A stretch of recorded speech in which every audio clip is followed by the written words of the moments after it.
ఉదయం ఆయన ఇంటికి వెళ్ళినప్పుడు పెద్ద పూజ గది, ఆల్మోస్ట్ ఈ హాల్లో ఓకే 1/4 ఉంటుంది. అంత పూజ గదిలో ఒకే ఒక్క దేవుడు వెంకటేశ్వర స్వామి.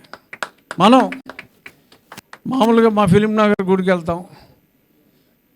ఒక గుడికి వెళ్ళిన తర్వాత ఏంట్రా ఎంతకన్నా మంచిది వినాయకుడికి కనపడదాం, పక్కనే శివుడికి కనపడదాం, అమ్మవారికి కనపడదాం, అలా పైన సాయిబాబా 10 గుళ్ళు తిరిగేస్తాం.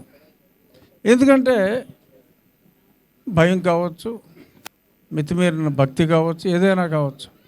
కానీ స్థితప్రజ్ఞత, నేను నమ్మింది ఒక్కడే దైవం, నా ఇంటిలో నా పూజ గదిలో సింగిల్ ఫోటో ఉన్న పూజ గది నేను చూడలా. పూజ గది లేని ఇల్లు లేదు, కానీ సింగిల్ దేవుడున్న పూజ గది నా జీవితంలో నేను చూసింది. హిందూ మతంలో నా జీవితంలో నేను చూసింది ఒక్క బ్రహ్మానందం గారి ఇంట్లోనే.